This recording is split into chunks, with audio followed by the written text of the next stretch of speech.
Experts, économistes, responsables politiques et acteurs de la société civile réfléchissent à Dakar sur les alternatives aux politiques d'austérité dans le cadre de la conférence internationale consacrée à la crise de la dette au Sénégal. La restructuration de la dette est la voie que les pays, particulièrement en Afrique, doivent emprunter pour parvenir au développement ont été au cœur des échanges. Mais j'ai été très heureuse d'entendre une analyse alternative fondée sur des mesures concrètes que le Sénégal peut prendre.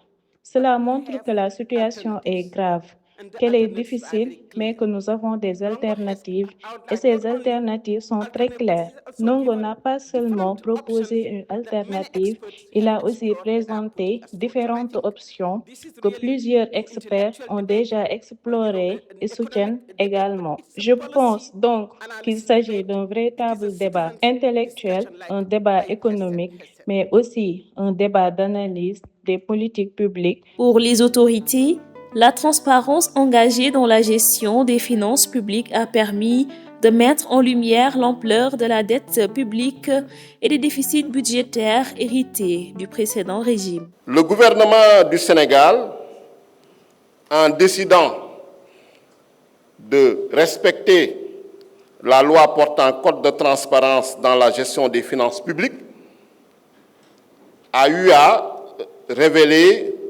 l'ampleur de la dette publique et du déficit public au Sénégal et également les problèmes liés à la dette cachée, héritée du régime précédent. Il s'agissait d'un exercice de transparence, de reddition des comptes, de redevabilité, de réalisme et de lucidité. Et depuis lors, le gouvernement fait face à cette crise de la dette, courageusement, de manière opiniâtre, pour apporter des solutions et faire fonctionner l'économie sénégalaise. Donc c'est tout à l'honneur de cette conférence internationale d'engager la réflexion sur ce sujet et de nous offrir des outils à nous, politiques, pour aller dans le sens de l'action, parce qu'il s'agit également d'agir et non simplement de réagir.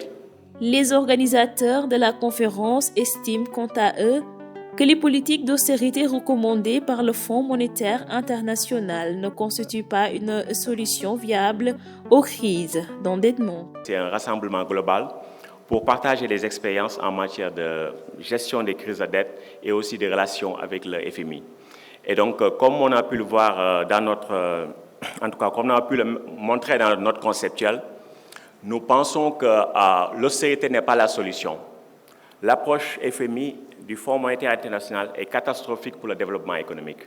Et donc, il faut avoir une approche autre que l'approche FMI. L'économiste du FMI, Peter Doyle, qui est un ami co-auteur qui nous a quittés prématurément en décembre 2025, il a démissionné du FMI avec fracas en parlant de macroéconomique malpractice, en disant malfaisance macroéconomique. Il dit c'est ce que le FMI fait, il donnait l'exemple de la Jamaïque.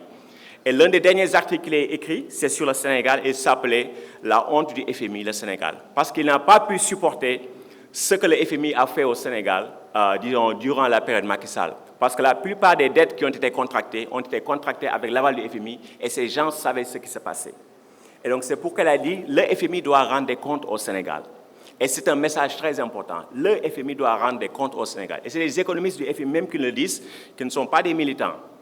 Et donc lui, jusqu'à son lit de mort, il pensait au Sénégal en disant que ce qui arrive au Sénégal n'est pas normal et le peuple sénégalais ne devrait pas, en tout cas, le subir. Parce que ce qui a été fait au Sénégal également a été fait à la Grèce. Peter Doyle a démissionné du FMI parce qu'au FMI, ils avaient calculé en interne que quand on impose certaines normes d'austérité, par exemple des surplus primaires de plus de 2%, le surplus primaire, c'est les revenus moins les dépenses, mais sans prise en compte des intérêts sur la dette. Quand c'est au-delà de 2%, ça a des conséquences négatives sur votre économie. Et le FMI avait fait des travaux en interne sur ça. Et ils avaient imposé à la Grèce 3,5%. Ici au Sénégal, on parle de 4%. Jamaïque, ils leur ont imposé 7% de déficit primaire pendant 30 ans, soi-disant pour réduire le ratio dette sur PIB. Et ils ont détruit ce pays. Donc c'est ça le FMI. Et donc, il faut comprendre quand les gens s'engagent avec les FMI, ce qu'il faut faire. Donc, nous avons une dette qui est totalement insoutenable, mais dans laquelle le FMI a une part de responsabilité. Mais l'approche FMI ne peut jamais résoudre une crise de dette. Ça, il faut le comprendre. Cette conférence internationale se veut ainsi un cadre de réflexion et de partage autour d'expériences des solutions à apporter à la crise de la dette au Sénégal et dans plusieurs pays africains confrontés aux défis de financement et de développement.